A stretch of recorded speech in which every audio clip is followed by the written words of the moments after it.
Hi, I'm Vanessa and I love bad Star Trek. I will be the sifter scraping the bottom of the litter box that is season 1 of Star Trek's Next Generation. Today, I will be talking to you about an episode called When the Bough Breaks, an episode where the plot is as thin as the walls in my apartment. The second you think about it, it comes completely unglued. But first, there is some context that is necessary to start with. In terms of the Star Trek timeline, don't worry, I will keep this very brief. The Next Generation takes place roughly 100 years after the original series. So Picard, Troy, Riker, and the rest of the crew have largely experienced uninterrupted peacetime. And while there are clearly skirmishes here and there, no full-blown wars have happened since the Klingon War and the Khitomer Accords were signed, brokering the peace between the Klingons and the Federation. So why does any of this nerdy shit matter? It explains why the Enterprise looks like a cruise ship with luxury apartment accommodations for the bridge crew. Lots of wood paneling, kind of reminds me of a minivan. It explains why Worf is on the bridge, as he is the first Klingon in Starfleet, and why there's a holodeck to do stuff in. Do you expect to fight without your sword, sir? I don't expect to fight. Ha!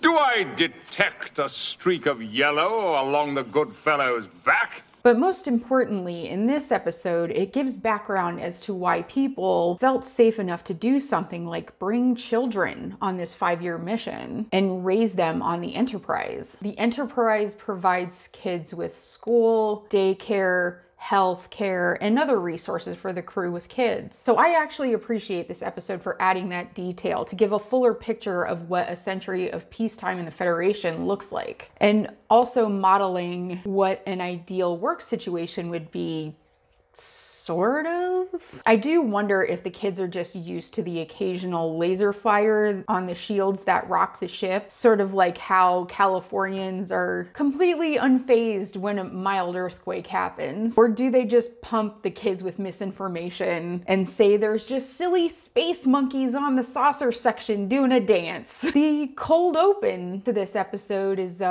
interesting. We start off with Riker walking down the hall, as you do, and a kid named Harry accidentally runs into him. Why kids in the 24th century would be named like a Grapes of Wrath character, I don't know. But it turns out the reason that he's running is that he's attempting to skip calculus class by just running around, I guess. And his dad says, everyone needs an understanding of basic calculus, whether they like it or not. Why?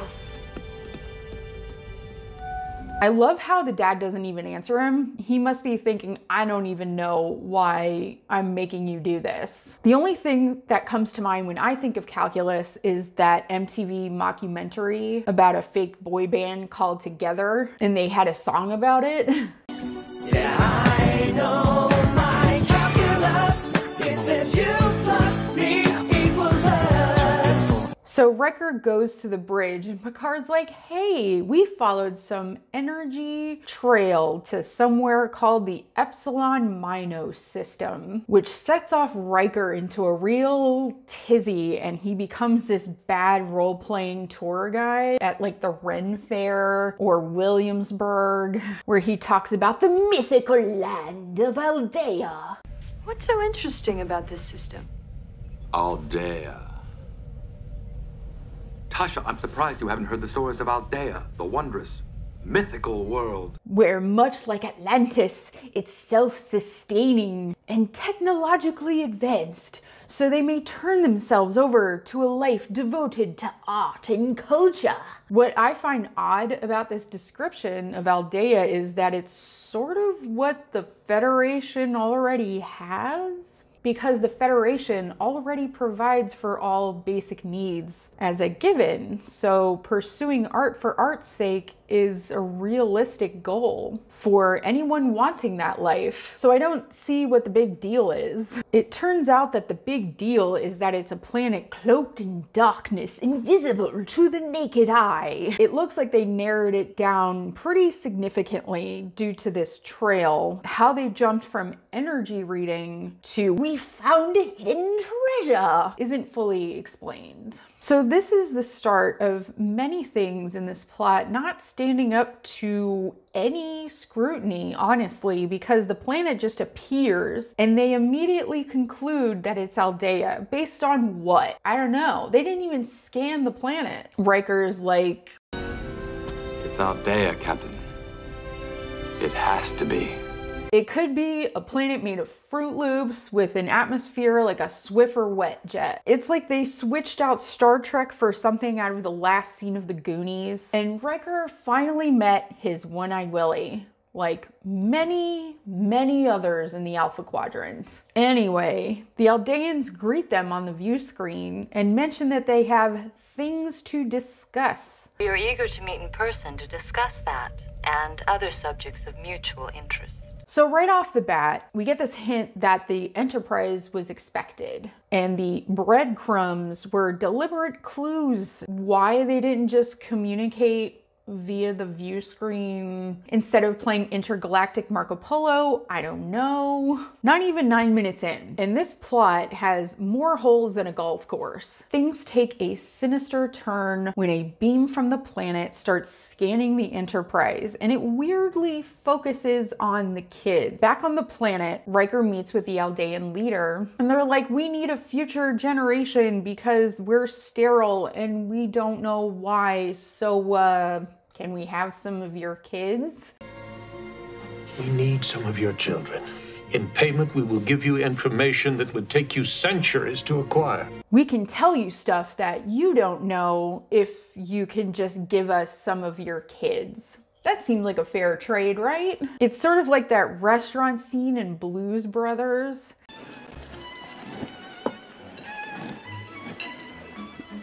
How much for the little girl? The women. How much for the women? What? Your women. I want to buy your women, the little girl, your daughters. Sell them to me. Sell me your children. Maitre d'. Deanna says something wildly unhelpful.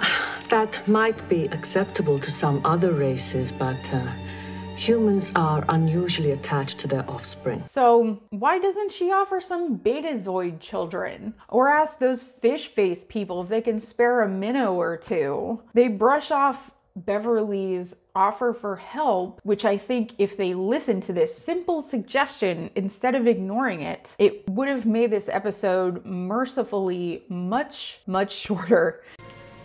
Perhaps we can help. I do exactly why were we invited here? And Riker says, no, in fact, you can't just have children. That's not gonna happen.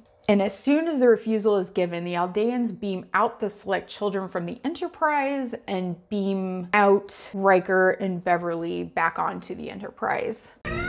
Captain, saucer section reports 6 more children are gone. It's the children. The kids that they beam down to the Enterprise include Wesley, and the Aldeans give Wesley the job of indoctrinating the smaller children that this is their new life now, and there's nothing they can do about it. It is up to you to make the transition as easy as possible for the others. It's your duty because you are their leader. Help them to accept it. Spoiler alert, he never does that. Why would he do that? Okay, and right here is where my suspension of disbelief snaps like a frozen twig, because the kids are just so well adjusted for being kidnapped. They're like Stepford kids, unbelievably placid, polite, and well-mannered to their captors. A child being abducted from their parents is wildly horrific. I can imagine even when the small group of 6 kids is split up with different families, they acclimate to their surroundings immediately. This redheaded girl runs to play with Rochella, the blonde Aldean. Harry is among the abducted kids, of course, and his new parents give him some wood to carve, which he seems to immediately enjoy. This little blonde girl is playing music for her new father. They just take to their new life immediately. And Harry makes a comment at one point to his new parents. You mean I don't have to take calculus anymore? You don't have to do anything you don't want to do.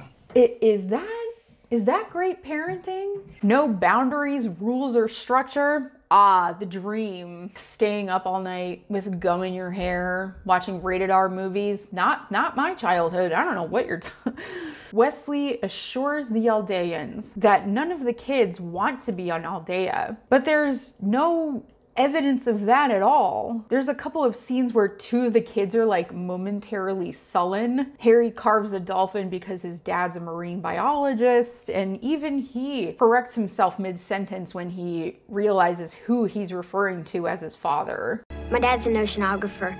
He says that, well...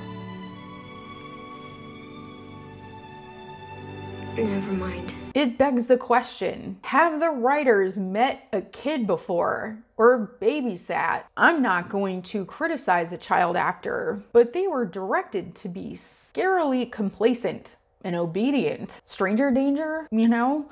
At this point, I know I'm ranting a little bit because the rest is really just padding for the episode to last longer. Picard even says at the beginning that their plan to get the kids back is to stall the Aldeans long enough with farcical negotiations to penetrate their shields and beam the kids out, or beam themselves in to get the kids out. Okay, but is that worth watching? The only offer they get is, of course, vague references to information you won't know for centuries. And how would they even know at what rate the human race is advancing? How do they know the Enterprise doesn't already have what they're offering? What if they like go, okay, you can have the kids, give us the thing, and they're like, here we are, a microwave, wow, a Nokia phone. But none of it matters anyway. The Aldeans actually don't have to give them anything because they already have the kids, which they even point out in the script. So why are negotiations even happening at all? Ugh.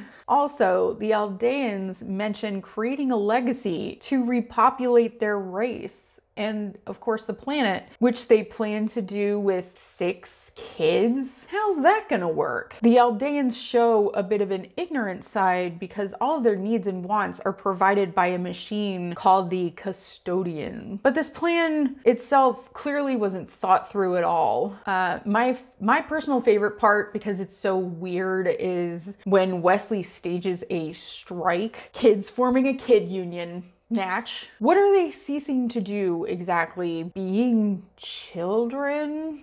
Why will not talking or eating make them send us home? It's called passive resistance. We don't do what they want us to do, and they won't want us. The weirdest part is when it escalates into a hunger strike.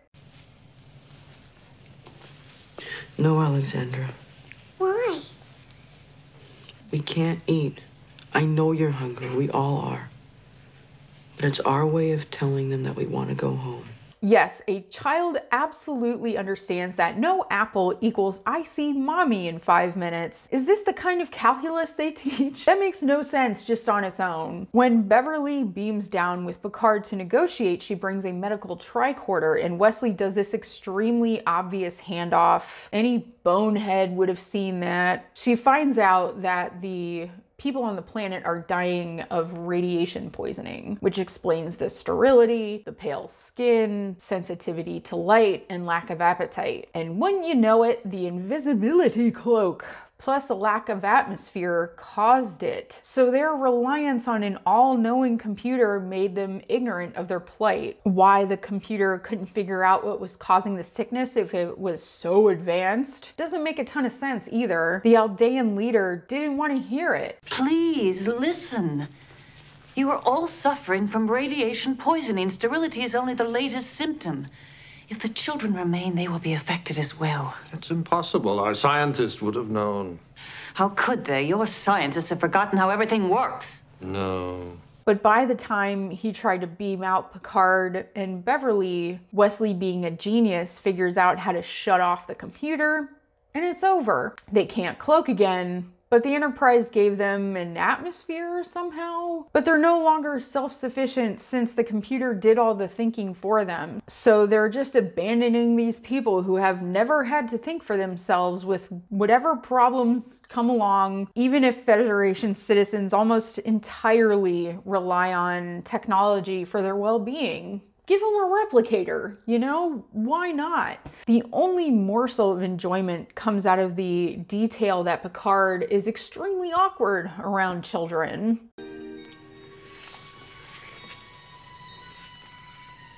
Hello, Alexandra. Hi. It's always good for a chuckle. The lack of emotional impact of children being ripped from their families throws this episode wildly off balance. It's as if the Aldeans scanned the ship for kids that specifically hated the shit out of their parents and were just praying for abduction. I like that we are introduced to the reality that there are children aboard the Enterprise, but the narrative that the kids wanted to go home never made it on screen. I saw no one cry out for their mom or dad. They honestly seem completely fine on Aldea. Maybe the writers think children secretly give no shit about where they're raised or by whom, and adults around them just project that narrative that they want to be with their mom and dad onto them. But I doubt highly that that was the intention. Was this some kind of Grimm's fairy tale for kids to be grateful for their parents? The comfort these kids felt in their new home doesn't fit that narrative either. The bow broke and the kids were like, meh. Honestly, this episode is pretty pointless. The next one is about tiny things. Things that are tiny that woke up and chose violence. Till next time, I guess.